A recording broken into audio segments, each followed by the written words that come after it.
Good morning, good afternoon, and good evening, and welcome to Trekking Across the Universe here on the NDB Media Network. And thank you for joining us. Today is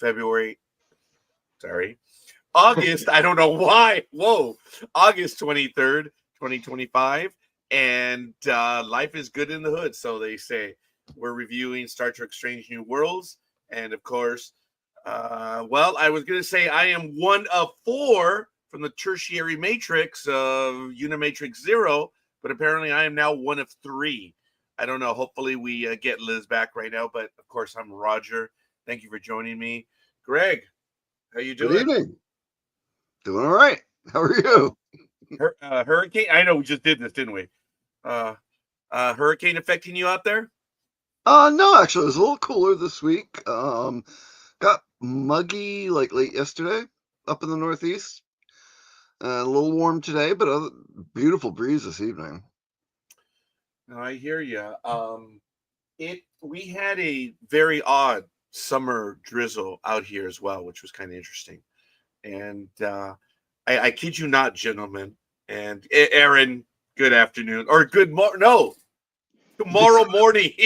Yes, good tomorrow morning. Yeah, good tomorrow morning. Yeah, that is so cool. I gotta tell you, man, modern.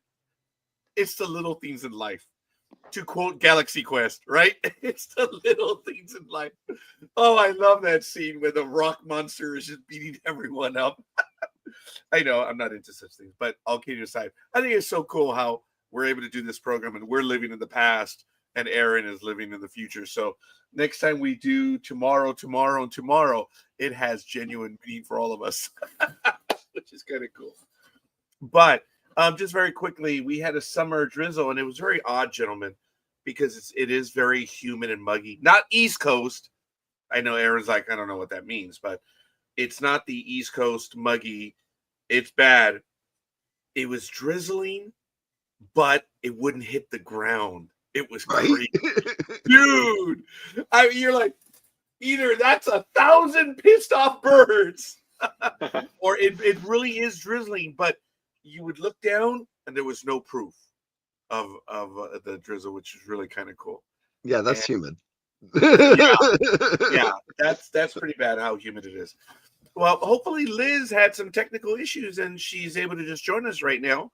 And hopefully she didn't lose power at 6:00. But we'll see. I want to ask everyone to like and subscribe. You see the little reminder right there on screen. Go ahead, like and follow. Let us, give the old folks here a little bit of love. But Aaron, good morning to you again. How is it down under, young man? Which I know in your universe is, dude, we're the center of the universe. You guys are the ones that are mercatorly lost. It is drizzling here. I think we're in the last vestiges of winter. So yeah, we're currently like reworking our like storeroom, our shed out the back, and there's some leaks that we need to plug, and we've plugged them, and then it starts raining, so you have to wait for it to dry out, and then when it rains, there's more leaks, so it's very frustrating at the moment. Wow. No, I get that. You have to understand that we are really envious of you by saying, "Oh yeah, we're kind of ending winter." Ah, it is 100 degrees out here. And look, I was in Texas 2 weeks ago, and the humidity. Oh my god, dude! I forgot it each and every time I walked into a building. I walked out. Well, you were down in southeastern Texas, right? Yeah, I was in Dallas, Fort Worth, and kind of like bit in the Southwest. I went to visit family there, and they were kind enough to host me for a few days. Nice. And I told them, please don't change, what you guys are doing. We'll get together in the evenings, and we'll just go out. And have a beautiful home right there in Fort Worth.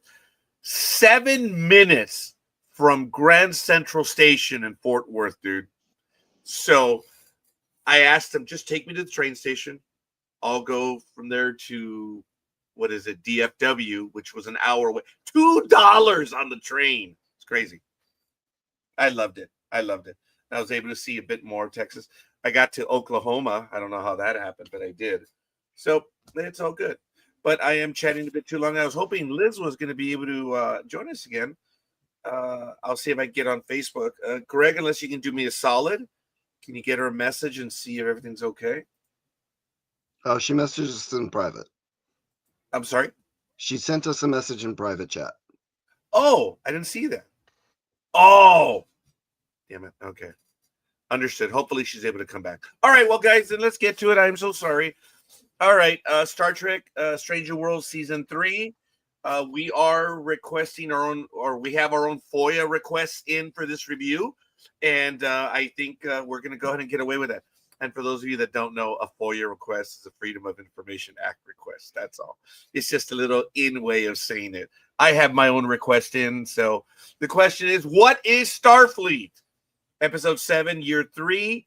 And it comes down to be a very simple question and maybe a very simple answer. And I thank my co-host for providing me the information. This episode was written by Shane Lewis.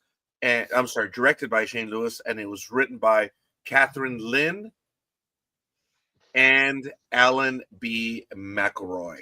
So the runtime was, I believe, 41 or 42 minutes on this episode. Yeah, it wasn't very long. Yeah, so it just meant that my nap was a little bit longer. But and that includes the credits. You napped during the episode? Dude, I think I was just tired. I've been tired, and I napped twice during the 3 watchings. Oh, The three. I think I was a bit tired. The concept is good, but the episode name is What is Starfleet? Guys, let's open talk. Go ahead, jump in on it. I'll go ahead. I don't have very many notes on the episode, but I have seen it. Go ahead, Aaron. Why don't you go ahead and jump in, and then Greg, and I reckon. get to it. Greg, you start, because I feel like you're going to be more positive, and we should open. Oh, with positivity. I was thinking. Oh, I was thinking the other way, and then maybe I could lift it up a little. Fair. Look, my thoughts overall. It's really hard. I really liked the last episode. That was good. I was happy with that, and I was hoping that would carry through, but for me, it didn't. I think one of the things I keep saying in all the like behind the scenes interviews for this season is that, Star Trek can be any genre. Like, this show is great because we can do anything on the show, any genre of thing, and it's still Star Trek. And I don't know whether I've just seen a lot of these sort of in-universe documentaries in different franchises. We've been like watching The Rookie at the moment, and there's a few episodes where they're presented like true crime Netflix documentaries, but they're like good true crime Netflix documentaries. And they use their like body cams as the sort of found footage aspect of it, and it makes sense in that universe. For me, I feel like there's only 10 episodes in a season, and that's a valuable time. And I feel like what was presented was like a bad documentary. It was like a film student's first year documentary, which I understand that was that character, that was what he was doing, and that was where he was. But for me, that was such a valuable hour, and I didn't think it was good enough to enjoy. There was a lot of like shaky camera stuff that for me, we're supposed to be in the 23rd century. I'm pretty sure there are better gimbals and drone gimbals now than there are in what was used in this story. And the story itself was good, but the framing of it just didn't feel good to me. So that's where I'm at.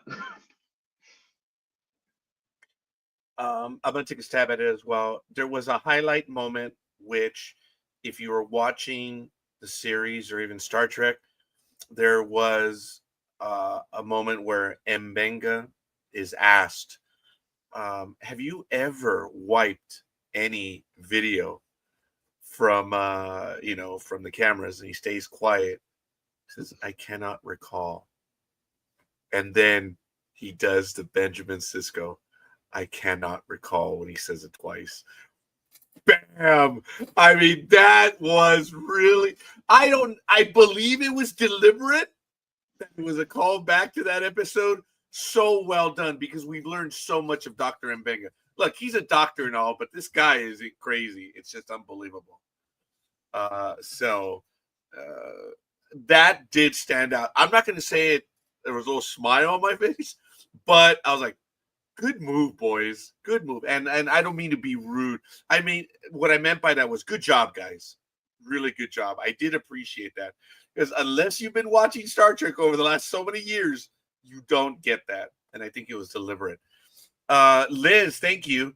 The first two I remember doing a medical document. I'm sorry. I was Freudian. I remember doing a documentary like show was MASH and Stargate SG-1. Oh, that is cool. So she had a little bit of that in there. I've never done a documentary other than a report on operations on a daily basis. But I did appreciate the very beginning, the official said, oh, okay, they're taking a different route. That had my creative juices going. Like, okay, let's see what's going to happen. And then, yeah, it was a bad documentary. Yeah, I just, it didn't do it for me. And, it's one of those things that it's just, I was kind of hoping there would be more to it. It was a rather short episode, and I don't know what to say. It was just one of those things where I thought there was a little bit more. What was the point to this documentary? The question is, what is Starfleet, right? And there was a wonderful answer. Greg, did you want to go ahead and jump in on that? Oh, sure. I think if you're doing it, I agree. As a documentary, it had a lot of faults, and those awkward, shaky close-ups. And they even showed he had this like neat little anti-grav camera that had like an AI to figure out where to go and who to be. But I mean, the close-ups were like insanely close-up, more beyond just modern television production. And the whole like camera hiding in a plant or around a corner thing was just absolutely bonkers. Yeah. So a lot of that didn't work. And for what is Starfleet, okay, this is where I will 100% agree with Aaron. Yeah, seemed like a student project. The guy's bias in the beginning was, completely part of the story. And then throughout the story, his bias is shattered. So in post-production, why would his documentary still start with the bias? So, it's for the audience. You're expecting it to be, this is going to be a really, bad, a bad event, right? However, all of that being said, I think this episode had a really good sci-fi story as its basis. The idea of, aiding an enemy, aiding a non-ally, but also a non-enemy with arms. The nature of the space creature I thought was really cool, that it was altered. The dilemma that it wanted to end its own life, I thought was amazing. And despite the awkward editing and camera work, this is some of this cast's best performances. And I'm not one for all the mushy, touchy-feely, second-guessing everything. But Celia Rose Gooding stood out with probably one of the best performances of this series throughout the entire episode. Babs, of course, is fantastic. And his cool, almost like Starfleet version of Garrick from Deep Space Nine. I was a medical officer, field medic, a field doctor, knowing full well that, this guy's had some operative activity in his background. He just played that coolness so well, but yet his eyes were so expressive at the same time because he's not proud of that, and that's come out several times in his character. He did what he had to do. But amazing performances especially from those two, I had to admit. I'm pleased, Aaron, we both kind of didn't like the track that they were going with Ortegas's character. I'm pleased that kind of like got put to the back burner for a bit. And I love the idea that Ortegas is a gearhead. I just thought that was total fun that she had a couple of motorcycles in pieces and working on in her quarters, I guess. And, the huge rack, like the Snap-on tools rack from the, garage. I thought that was really cool. But, it's like they had this time they had a really great story, and the cinematography and editing failed it. Interesting. Before Aaron jumps in on that one, what do you guys think of the extra unnecessary scenes, like Spock giving Lon a cup of coffee in the brief room? It felt forced to me. I want to say that it did felt that good question, Liz. Thank you. Because there was no reaction from either one. It was like, did I miss it? What was the point of it other than Spock getting her a cup of coffee? I thought there should have been a little bit more in there, but there wasn't. It was, I think, forced, unless I'm missing something. And before I go to Aaron, Greg, what you just said right now in your analysis, dude, spot on, man. Because I think I'm just a little bit more tired on this one, and I missed some of the stuff that you said. But as you were saying it beat by beat, I know you couldn't see me, but I was like, yeah. Yeah, that was good, buddy. No, I appreciated that in depth. I'm like, dude, I must have been asleep in the episode. There's nothing else I could say to that. That was really good. But what do you guys think? And I'll go to Aaron. So 2 for Aaron, answering Craig, and then answering the question. Arc 54, yeah. Yeah. I mean, I just watched back that little bit, and I think it's just, I mean, it's framed as if like it's his drone sort of flying around and it just happens to catch that moment. But I mean, ultimately unnecessary. Like, we get that these people are together. We don't have to have the like, oh, this is a morning after coffee thing. But Okay. whatever. They had to fill out those 40 minutes. It was already too short. But yeah, no, I mean, I think what Greg said is right. It was a good story, and I think the framing of the way they told it by framing it as a documentary, I just think it didn't work. And on the point of the performances, absolutely. Like when I was watching this and they were doing those camera pieces, those actors were 100% their characters in those things. Like watching other shows, sometimes it is quite jarring for an actor to present in a different way. They're not doing a scene with somebody; it's essentially a monologue, and they are embodying their character. And I think, yeah, I think they all did a great job delivering that. So yeah. Yes. I agree with all of you. Another thing I want to add, not necessarily, I definitely agree with you on the camera work. In that, dude, how is it that he was allowed to have so many cameras everywhere, and then in his documentary, he was actually able to have the scenes where no comment, that's classified. It's like, well, wait a minute, that would have been scrubbed in anything. That would not have been allowed. And then when Ortegas turns and tells her brother straight out, duh, why do you think we're doing this? Whoa, I don't know if that would have been allowed, but that's a technical issue I had with it. It did not take away from the story and from any of your comments, gentlemen. I agree with you 100% on that. There was an idea here. It was a good idea. I wonder how much they canned or cut from the episode, because it is rare for them. No, go ahead, Greg. Yeah, I don't know if they cut anything. And also, as far as Ortegas' brother having cameras everywhere, those are actually ship security cameras. So like the POVs were from like corners and consoles and things like that. That is correct, Greg. It does say that on the screen that they are Yeah. security camera from station this and this. I got the impression that he had more cameras all over the place because they're in the same scene and there are different angles from the cameras. That's what I was alluding to. And maybe I did see He may two more camera have. pads. Yeah.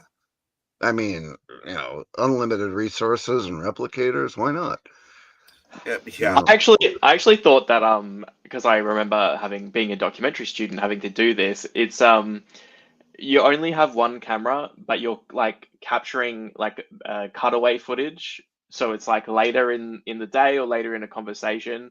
And I just remember that I think there was a scene in the science lab where it cuts to Spock and it's clear, like in my mind, it was clearly Spock at somewhere else in the conversation, like reacting. So I think that's how, like, that's the coverage of it. So there's only Hmm. one camera, I think.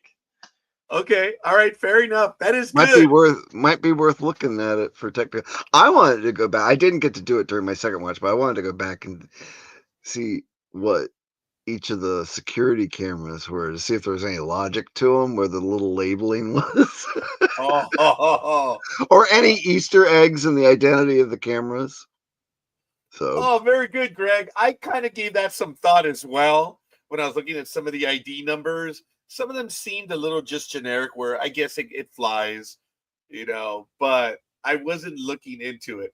Like one of the more famous ones where Picard is on the um, the deflector dish in First Contact, and when he opens up the number, I think the number or the code that he has to put in is like from a great novel or some story that came before.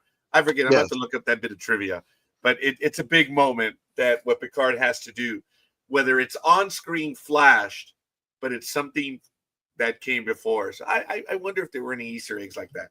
Now Liz does say if you look closely at one scene, you catch a different camera free flying. Okay, yeah, all right. I wonder if that's what I was talking about, Liz. Huh? But that's the interesting. impression I got that he just had way too many cameras, and it's like, dude, you should not have put that's classified. That's now. Well, they redacted what his orders from the admiral, probably um, the admiral guy, Yeah, April. Um, but I mean, it was prefaced with that it had security cameras, based on Freedom of Information Act. So, I mean, the general story itself was declassified. yeah. I wonder how long after the events took place, but that's immaterial at this point. Um, uh, Knowing the way the bureaucracy works, I couldn't have believed it was something within even a year of the events transpiring. But it's immaterial. It doesn't take away from the story and what they were trying to do. Aaron said something earlier, and it echoed my thoughts as well. We've seen this before. The one of the most obvious ones, I think, Greg, you and I talked about it, even though we haven't reviewed it, was Battlestar Galactica. When the Cylons are trying to tear into the fleet by showing all their weaknesses and stuff, and it turns out that it becomes their strength. It's not exactly the same, but yeah, I've seen it done before. So And much so, I expected to see Ronald Moore's name involved with this episode. oh, really? Oh, Even some of the music made me think of of Battlestar Galactica. I But I guess mean, I can't fault it. I mean, like Aaron said, I mean, everybody does it. yeah. Sometimes it's good, sometimes it's okay. Other times it's horrible. And this one was okay for that. My wife liked it better on the second watch. Okay. Um, she even rewound a little bit to double check on the food cubes. That is cool. Uh, I remember when Star Trek Voyager was doing something, and they used to do it on the old AOL boards. I know this might be alien to Aaron, but on the old boards, they would give a thesis, or not. I'm sorry, they would give an announcement of what the episode was about, and the fans could fight it out before the episode even debuted. It was crazy. And there was an episode, I don't even remember which one, but Brandon Braga had written it. And then in the interview that he did on a follow-up, he said, yes, you've seen this before, but this is us trying to turn the idea on its ear. Okay. I believe I understand what he's trying to say by that. I'm not 100% certain. Knowing that we've seen this, I would ask my illustrious co-host, did this episode turn the concept on its ear? Did they even try? Or was this just a telling a la Star Trek Today, Strange New Worlds? I don't think so. I think they did the Battlestar Galactica episode for the Star Trek audience, or the MASH episode for the Star Trek audience, or the Stargate episode for the Star Trek audience, or you know, the ones that Aaron's been watching. Okay. You know, then it's, you know, but I mean, I'm torn because I like the story behind the episode. That, you know, I'm not mad at them for doing it. You know, I mean, I think this was this season's version of the episode with their MASH unit.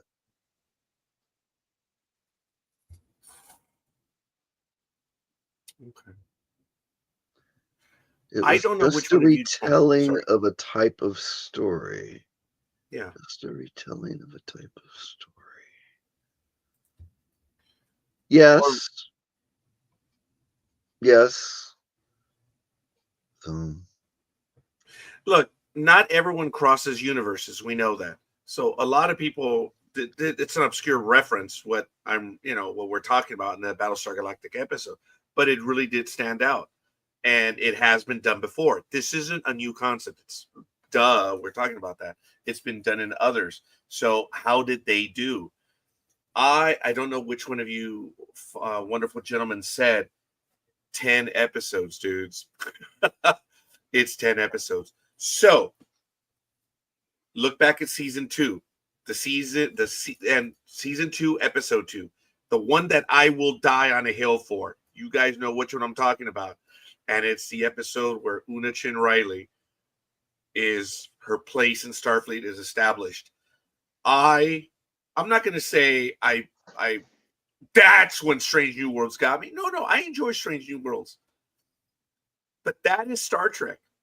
And people go, oh, well, it's been done before. It's been done before, but this is a character that was out of place and out of time, that lived in some nebulous place. And now we understand why and what it means to Star Trek and the Federation, the whole idea of not sanctuary, but you guys know what I'm talking about. She was given her place, even though by her very existence, she was breaking the law. And I thought that episode did very well. In this episode, we've seen it before. We know the concepts. Not that it turned it on its ear, but when Uhura gave the money line, was it worth it to you? And you guys may have a different opinion, but the question is, what is Starfleet? And I believe it was Uhura said, it is us.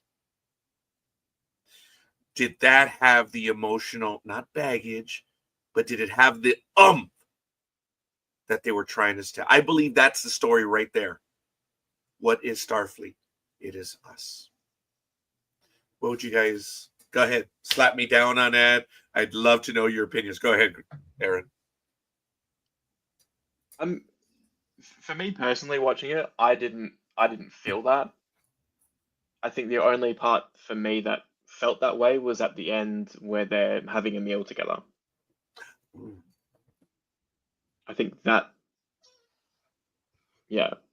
was that part for me. Okay, I like that. I appreciate that.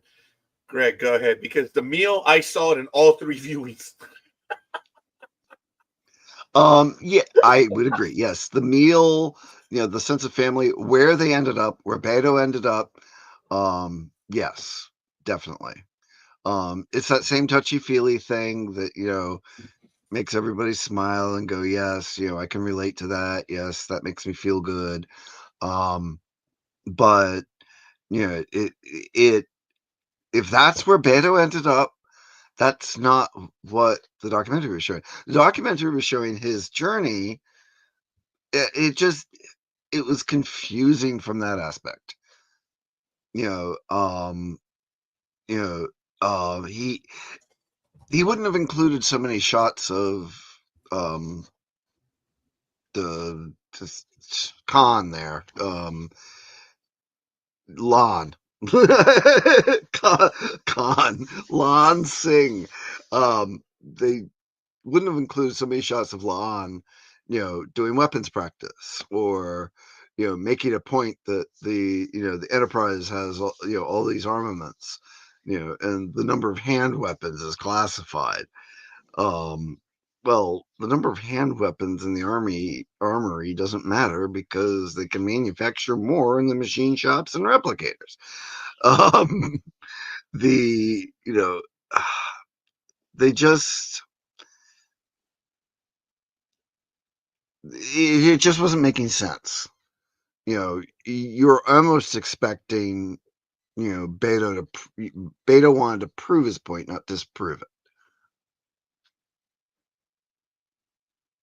Yeah. Some of the points that were mentioned early on, they call themselves or they fly in starships. How much different are they from warships? What is the difference between an empire and a federation? Yeah, yeah, okay, I get it. And it did change at the very end. The voiceover early on did set the tone, and it does change. So there, it, yeah, there was growth in the character or the documentary, but this is not the main cast. It's nice. It's her brother. Now, does he change his opinion? And then next episode, Ortegas is dead because something dramatic happens. I mean, what sort of a setup? In that, gents, that was a waste of time. But I don't know. Sulu is around the corner, right?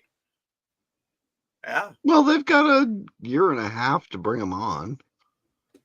Yeah, they do. Yeah, they do. You're right. But he wasn't a navigator at the start, was he? Wasn't he a astrophysics or something? Very good. Yeah. He could be in the science lab. Xenobiology, or yeah. Yeah. Yeah, he was. So the hand plant. That's right. I can't remember its name. It had a name, and I remember Janice Rand said it made her uncomfortable. Yeah, it would make me uncomfortable too. Wow. I'd forgotten about that. Hi, Karen. At Arc54, I like the part of Spock giving her the coffee. I don't ship them or anything, but it showed him being thoughtful without it being the main point of the story. Appreciate that, Karen. Like that comment. Yeah. I wouldn't even have thought about that little thing. I mean, yes, it was unnecessary, but I wouldn't even have thought about it because, if I was getting coffee and it was easy as, pushing a button, I'd get a coffee for a colleague at a meeting. I didn't see it as the morning after coffee. You have those in the quarters. I agree. I've done that many times myself, getting coffee for a colleague. So I guess for me, it wasn't that impressive, but maybe we're missing something here. Maybe the audience is. Oh, go ahead, Aaron. I was just going to say, if someone just watched this episode without any of the backstory of La'an and Spock, probably wouldn't have detected anything different from it. It would have been just a colleague giving someone a coffee. And, at the end of the story where they're like meditating together, it would have been, hey, they're all friends and they all do activities together. So standalone wise, it wouldn't have been anything noteworthy. This might have been where the writing staff is smarter than all of us by saying, okay, where did this come from? Where did this come from? And they might be answering it in this little, 10-second shot. that, oh, well, you didn't continue the storyline, you just forgot it here and there. That might be the writers being smart and saying, we haven't forgotten, we know what we're doing, and it could just be that little touch. Aaron, go ahead. Or the other thing is that that shot starts on Laan. Everyone else in the scene has already been seen, and they're in a briefing and they're having coffee. They need Spock to come into frame, and they don't want that to be a second shot. So they say, Spock walk into frame with a coffee, and he's like, for a bit of business, why don't I give Laan a coffee as well? And then that will carry us over around the room. So it also can be just a directing choice or an actor's choice. So yeah, we end That up is reading cool. into a lot of things. Yes, and it is really cool, gentlemen, that we are spending 10 minutes on a 10-second scene, maybe. And Karen also them meditating, reminding me of Enterprise to Poland trip. Oh, good one. Oh good yeah. catch. Yeah. Yeah. I didn't see that, but good catch. Yes, that I now that you say that, I agree. Okay, fair enough. All right. Well, gentlemen, what else do you wish to add to the episode? And any other comments in the chat room, please? I have to believe then, based on what I'm hearing from my co-host, that this was, other than it's a 10-episode season, we got that. It was a decent episode then, or is that a stretch? It was mediocre. Yeah. So I did not read the room properly. The story was really good, but its delivery was Yep. Wow.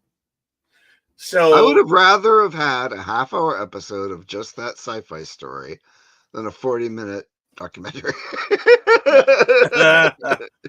yeah, maybe it was a Star Trek short that they kept in the background. Then they tried to. Maybe that's why. Maybe they just had trouble fleshing out that story. But I mean, I will have. I mean, one of my last thoughts about this is I'm going to have to say I love the creature makeup. They did a really good job with the creature makeup. The triage makeup, I thought was fantastic for just a short scene. They went all out.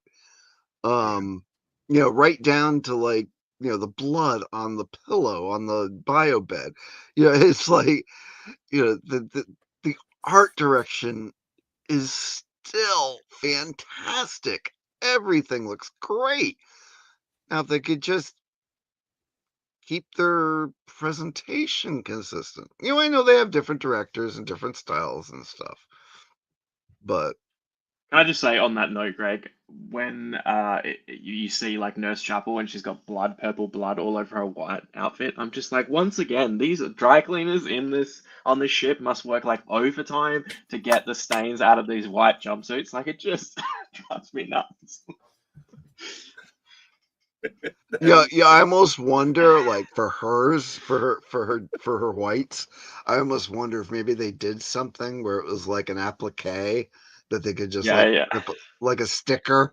Because I'm like looking at that, I'm like, they're gonna have to make a whole new uniform.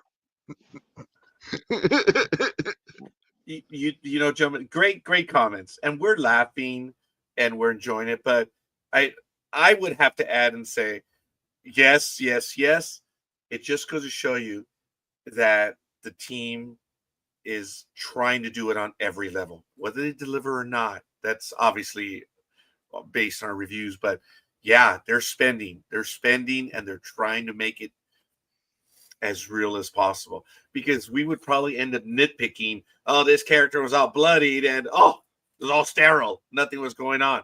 So excellent touches, Greg. I passed some of that stuff up as well. But both of you are movie makers, so you guys can catch that. I don't. I have more critical eye than I would say I'm a movie maker. By one fun attempt. But I mean, it's more of a critical eye for art, and for presentation. I hold Star Trek to a standard. Yes. And they artistically make the standard. Some of the way they, like having a musical, okay, blah, but they look good doing it. Things like having blood on the sheets if somebody's wounded. It makes sense.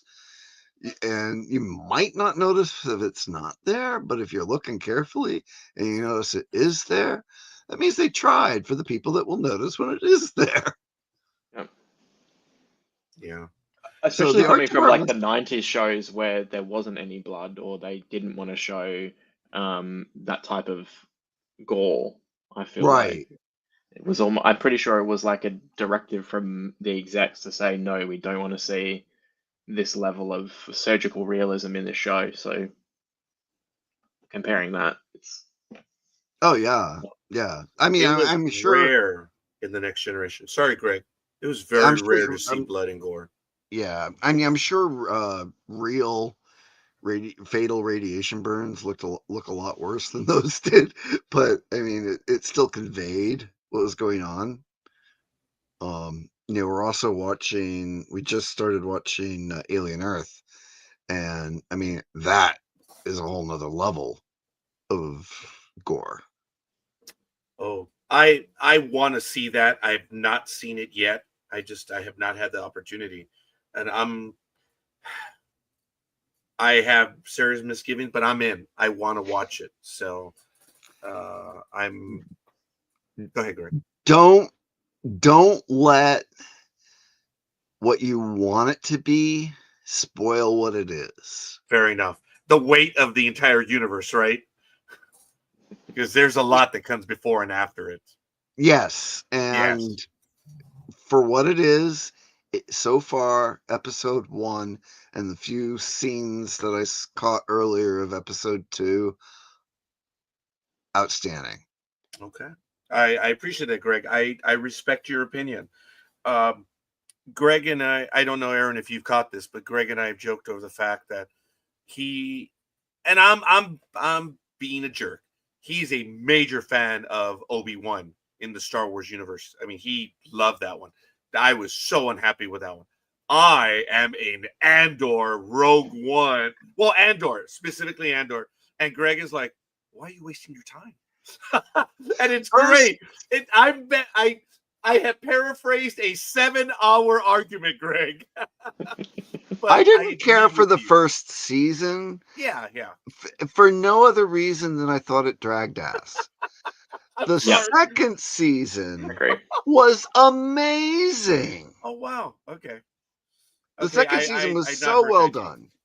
Oh, wow, Greg. That's interesting. So, but again, Karen, that is funny. Thank you. Don't cross the streams. That was great. But I'm not trying to get off track. But this is my saber's downstairs. I respect Greg in that we don't see eye to eye on something which I think is, oh my God, it's wow for me.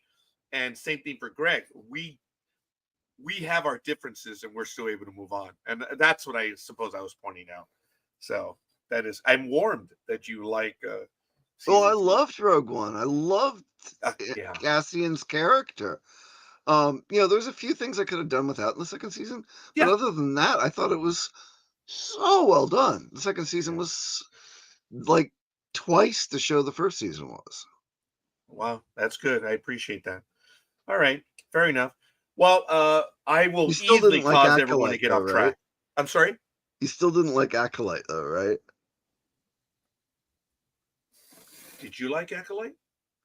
No. Yeah, I didn't either. but Michael and I saw it through. We did. We saw it through. We just, knowing the vitriol that happened with this series, thank goodness we did not join the fray.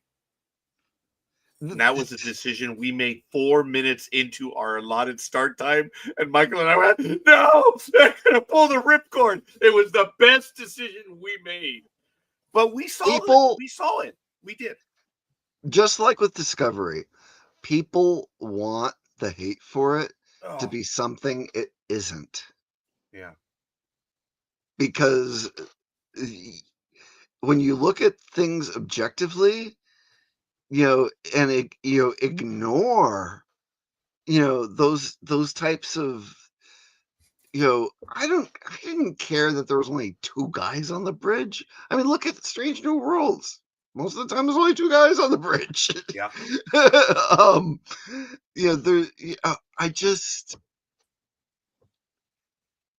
There were things about it that weren't good.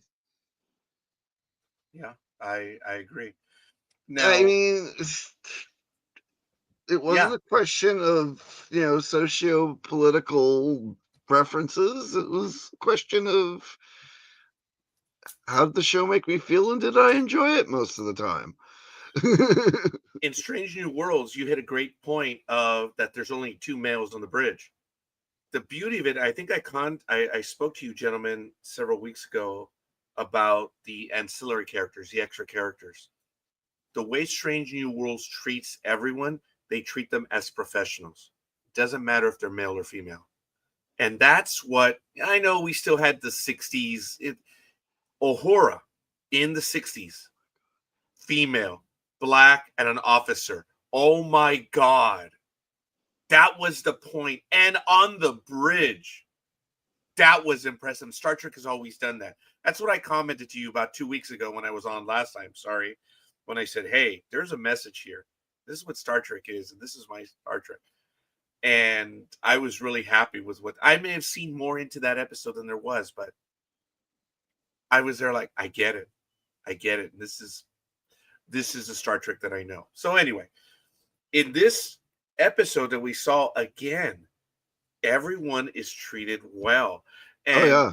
in the episode before, which is not fair, I don't want to take you guys down there, I did see it finally, and I appreciated the way the crew was on the Farragut.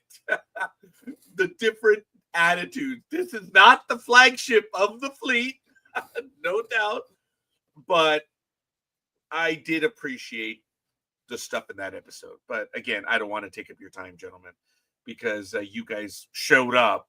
I did not. So it's all good. So you guys, I appreciate your opinion on the episode.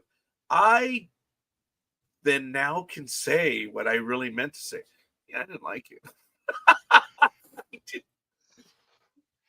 But what you guys add to it gives me them like, okay, pay attention, stupid. Well, yeah, watch and I appreciate what you guys have shared with me. There is more to this episode, but my biggest gripe is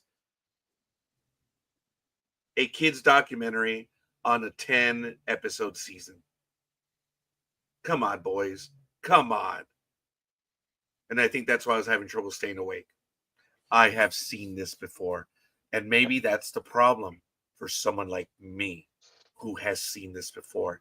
So that's why I asked you earlier, gentlemen, did it resonate? Not whether they turned it on its ear, was the story there? And you guys surprised me with your answers. I was like, ooh, okay. All right. Yeah, no, the documentary aspect of it was totally a repetition of the, we're going to show that these guys are really bad, but, by the end of it, we'll have changed our own minds. Yeah, it was repeated though. But, it was a shame that surrounded one of their first genuine sci-fi stories with geopolitical connotations, and it was just it's like it didn't balance well. Yeah. Blair Mothra mashup. That's cool. All right, I'd not heard that, but all right, I appreciate that, Karen. Karen, we appreciate the comments there. That is really cool, Karen. Karen, and for everyone in the audience, why don't you guys let us know where you are and where you hail from? I haven't done this in a little while. It's kind of cool. As you know, I am in Southern California. Greg, the East Coast world traveler, where are you right now, young man? I'm up in New England. I'm in my resident state of Maine. Yeah. No, and I kid around because I know you do a little bit of traveling from me here and there. So sometimes. Yeah. And then Aaron, wow. I mean, if someone is out on the frontier and everyone's like, dude, let it go. It's a cosmopolitan city. Doesn't feel like that sometimes, but yes. Western Australia. Yeah, yeah. yeah, Most which is isolated really city cool. in the world. I'm Yeah, pretty sure. that is crazy. This is neat, Karen. Wow. You met Cheers to Doug Jones Columbia. today. Wow. I do want to say that I have a surprise cooking myself. Not on the level of Doug Jones, but based on who he has in his book. I have a classmate that I went with, and I'm just going to say his name. Well, I'm not going to give his name up till we have it, but I'm hoping you gentlemen will join me for that. I have a classmate. He's 2 years older than I am. He's been in Hollywood for about 30, almost 40 years. He's an acting coach. And I'm actually going to be able to go to his acting class in September. I'm looking forward to that. And I told him, I'll behave. Because I know who are in his class. And I'm really looking forward to that. And he's an incredibly humble man. I mean, I he want blew to me away. He's going to be on the network. He is. He's a lovely soul. He's a good guy. And he's been in Hollywood for 30, 40 years as an acting coach. He is phenomenal. And he contacted me on LinkedIn several years ago when I was doing Blog Talk Radio. He reached out to me. He says, hey, Raj, I've been listening to your stuff. I'm like, yeah, okay, whatever. You saw it on LinkedIn. He says, I would love to do your program. My jaw still has the Indiana Jones mark when it hit the floor, And he joined up, and it was wonderful that he was on, and he reached out to me again, and yeah, he wants to do the program. I told him, dude, I'm not doing digital radio anymore. It's video. Just come on, Raj. I know that. So I look forward to it. So, gentlemen, hopefully we can figure out a time. But Yeah, let us know. It's going to happen sometime probably in late September, early October. He is an acting coach in Hollywood. I don't want to give his name because it's a little unfair right now. But I spoke to him on the phone yesterday, and I said, dude, I know how to behave. We interviewed an American astronaut, an American hero on July 20th, 2009, on the 40th anniversary of the moon landing. We asked him this question. He gave us his great answer. And all of us were like, wow. I told him, and I apologized. I said, sir, I'm sorry. We got hero worship here. That's the best you're going to get out of us tonight. So I said, buddy, that's the best you're going to get out of me. I am humbled that you've invited me to go to your class. They still have to pee when they wake up. Yes, they do. Yes, they do. They put on the pants the same way that we do. So it's not as big as Doug Jones, not even close. But this is cool. He's been in the trade for a very long time. Doug is amazing. Oh my God. That's yeah. What has he not done? In everything. Yeah. He is great at it too. Space 1999. I was shocked when I found that one out. So, look, he's done almost everything. But actually, good question, good answer to my question. What has he not done? Space 1999. Very good. All right. Well, fair enough. Gentlemen, some other thoughts, and Karen or Arik, if you have any other comments, anything else. We now know our feelings of the episode. I seriously question what happened. And Karen, I will do my best not to cross the streams. I will do my best. Any parting thoughts? We've got. I mean, I think what is good about having these discussions is like I feel like I was very negative about this and only saw the like production framing of this, whereas Greg managed to lift me up with the story. So I feel like that it was a good story. It just failed, for me, it failed in the way it was framed. One thing that I actually was going to say before that I just remembered the bits where I think Una and Pike were talking to the Admiral in the ready room or the briefing room, and he's like hiding behind the wall recording that, and the voices of the Admiral is like modulated. I feel like another reason why the documentary framing doesn't work is that in a normal Star Trek episode, we would see that conversation in full. We would hear that conversation in full. They are free to express their opinions, whether they're different or wrong or whatever. And I think the purpose of a documentary is to try and get people's intimate thoughts, right?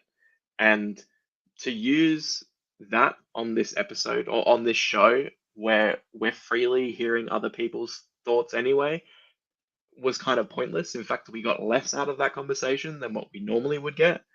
And I feel like that is a good example of why the way that this was framed didn't work. The end. All Yeah. right. And they would have probably redacted the whole conversation and not just the orders and April's opinion. Yeah.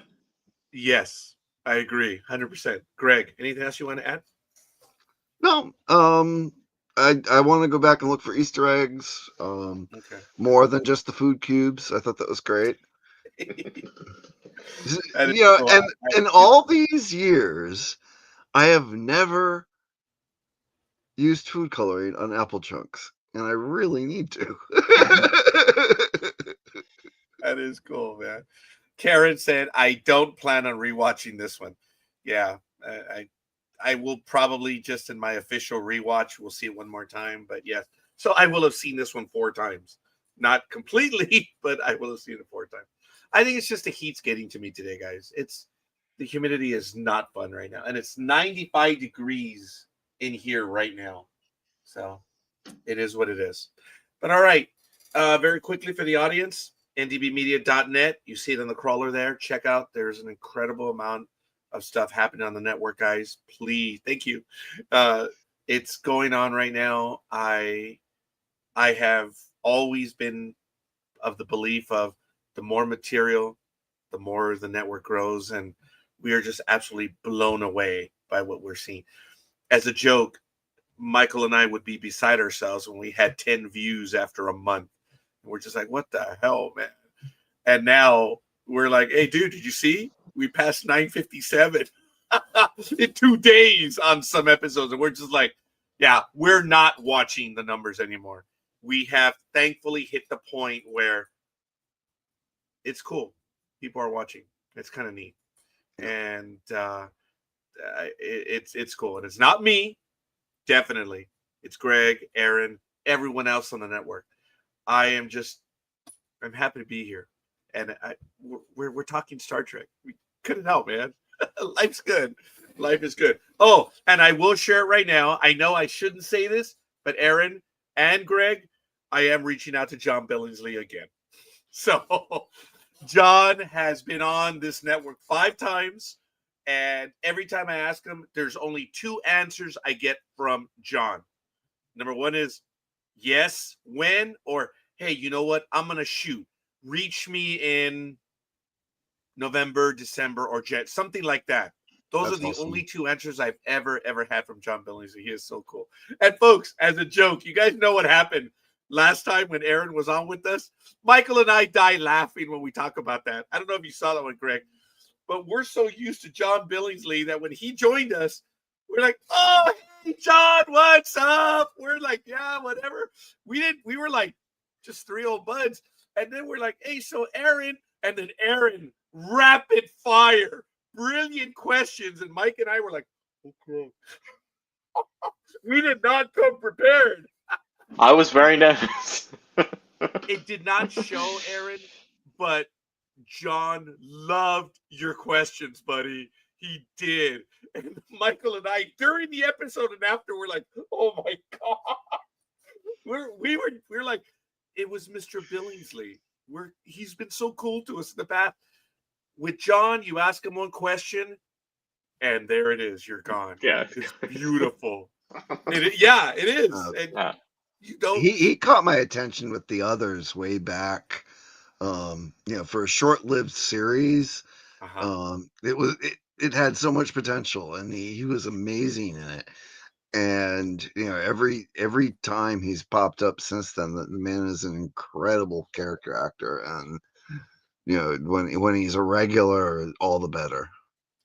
He is. He's a lot of fun to watch, and he has sent us a few messages in the past. Hey, I'm going to be on this program, and we're like, oh, we didn't even know. So we do pay attention and watch. And I don't know. I think I may have. Hey, I'm on a program. and we don't bite. It's kind of like, oops, was he inviting us to invite him on? I don't know. It's just we feel bad. It's because every time John is on, he almost gives us 2 hours each and every time. That's a lot of time. And we're just grateful. It's the famous thing. You don't want to keep going back to the well. It's we don't want to abuse it, but each and every time I ask him, it's yes or not. Reach me at this time because I'm working on a job. That man loves to entertain people. So well, he's still working strong. 7 yeah. upcoming projects. He reprimanded me on the last episode. Remember, Aaron? We quickly talked about the Seth Rogen that he was on there. I'm like, oh, well, they had the Dr. Voyager on there, and you were on. Dude, it must be great being able to walk on the set. Roger, I had to apply for that. I had to test for that. Remember? He was like, oh, John, stop it. They know who you are. He says, no, I had to audition for it. Yeah. And he did not let it go. He says, you think I'm a bigger star than I am? I said, dude, you are our biggest star. But he did let me have it. He says, no. I had to audition for that. It's like, why? Seriously. Well, sometimes Body it's of more of a work, screen man. test. They want to see, if they've got other people in mind, they make them perform with other, the other characters to see how they work together. Yeah, I suppose. But it's like there are some people that what they can do. Come on. But anyway, it's all good. It's just a cheat, folks. He is on our horizon. That one I can safely say, and that one's a matter of time. So I invite my co-hosts, I invite the guests. It's not going to happen next week, obviously, but it's in the works because he has been a friend to this network from almost day one, man. He is he's a beautiful soul, man. He's very funny. But in the last episode, Aaron, he was awesome, dude. He was awesome. All the questions, John just loved it. You remember, right, Aaron? Michael and I were just sitting on the sidelines. We were like, "Oh, damn! Someone came prepared." It was great. It was. I'll have fun. to go back and. Dude, it's funny. Michael and I are just like, "Oops." But it was cool, folks. But it's almost been 3 years now, Aaron. Yeah, it was since a long time ago. that. It's been a while. It's been more than 2. It's been a bit, and that's why I guess we're like, okay, he hasn't been on in a while. Okay, good. I always joke and I say, okay, he's forgotten about us. Oh no, he remembers. Oh no, Raj, no, you this and this. Oh, okay, and you still say yes. No, he's great. Okay. Well, folks, that was Star Trek Strange New Worlds. I don't know if there are any announcements. Greg, anything you want to share with the audience? I was just trying to see if I could see what was upcoming for Talented Universe, but just to echo what Roger said, definitely check out ndbmedia.net. Like and follow us on YouTube and Facebook, and like and follow Talented Universe on YouTube and Facebook. There's always good sci-fi that we'll try to keep up with. Sadly, Strange New Worlds is coming to an end. We'll have to find something else for trekking around the universe, trekking across the universe to talk about. Yeah, and Greg, we have to talk about our Galactica rewatch, dude. The new one. We'll talk about it moving forward. But Aaron, I spoke to Michael this week. I know, forgive me. I spoke to Michael this week, and I said, "Okay, so what's Aaron working on now?" He says, "No, he has nothing." Liar. Liar. He's got something working. At the very least, I didn't tell this to Michael. I said, well, wheels turning. Yeah, at the very least, he's got his wheels turned. He might not be working on a project, but go ahead, Aaron. Do a job Billingsley and put me in my place. No, it is true. I don't have anything in the works. I mean, like, wheels always turning. Okay. Like I was saying last week to everybody, like, I really enjoyed last week's episode, and that, like, good Star Trek inspires me to want to make Star Trek. So now I'm in a lull again. But no. Yeah, at the moment it's just like financially can't do any more things. But yeah, always have ideas to do. It's just waiting for the right time to be able to do them, afford to do them. Different So priorities. yeah. Yeah. No, I hear. Yes. But actually, while I remember, in the meantime, I have actually been like reviewing some Star Trek props. And the last one I reviewed on my channel was the One Company tricorder replica. So if you are interested in that, check it out. Definitely. It's really I heard cool. all sorts of great things about it. Yeah, I would say, I think I can safely say that I think that it is the best prop replica that anyone has made with regards to Star Trek in terms of Very, like functionality and accuracy. So yeah, I would, if you can get one, recommend. very Wow. cool. And Aaron, that is at which channel? It's at Voyager's or at Voyager's Fan Film on YouTube, on Facebook, and on Instagram. And Greg is a thespian as well. He's been on numerous projects in the past. Sorry, Greg, have still not seen your most recent one. You're like, dude, that was a year ago. Like, be cool. Yeah. It has been. We filmed it about a year ago. Oh, okay. But what was your last one? Your last project? So the last project we had was with Nefarious Ferrets and No Budget Productions, Vance Major and Frank, and it was in the Constar universe. The title of it escapes me right now. I'm sorry, Greg. Which universe? Constar. Oh, yeah. Okay, I know it. Sorry. Yeah. So, however, it is an extended feature, Constar the Motion Picture, and one of the best things that I think Vance and Frank added to this is the tributes to some of the people that we had recently lost. And also, sadly, it was also the last project that Martin was in with us. So, in retrospect, that's a little rough. And maybe someday we'll have something where we can honor him as well. Because it, I'm sorry, that still hits. Sorry. No, Greg, I'm sorry. I'm sorry. I know it's a raw issue, and I am sorry for the loss. I can only imagine because I never met the individual. And I'm glad that you're still with us right now, Greg. I'm not gonna belabor this because I can and I won't. Out of respect, love, and admiration, I thank you for sharing that. It means a great deal, and I cannot imagine what your loss is. Maybe one day we'll be able to talk about that, and maybe you can share some of the really good stuff, and then maybe the embarrassing stuff. It's not worth the bad stuff. Hell no, it's not worth it. No, we don't share embarrassing stuff. No, we don't. It's not worth it.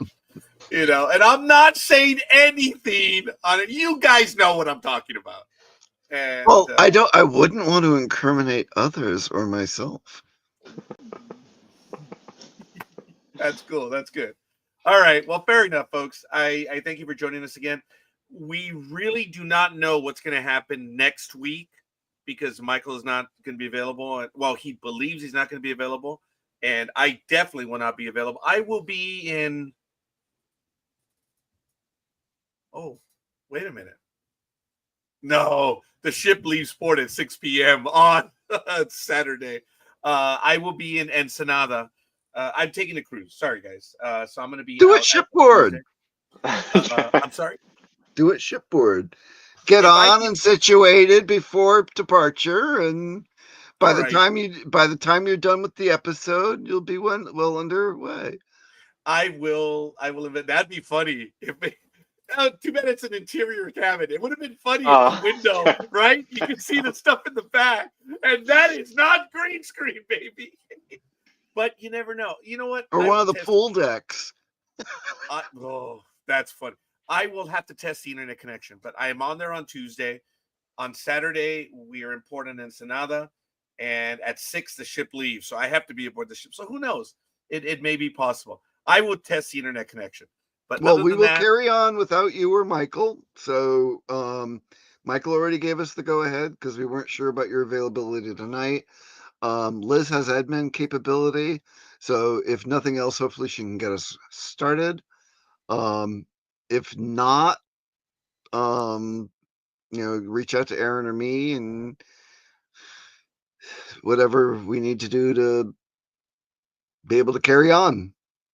Stay on with me. I need you guys for about 4 minutes after we're done. Other than that, that's it, folks. Star Trek Strange New Worlds. We're Star Trek fans. We are discriminating Star Trek fans. We love what we love.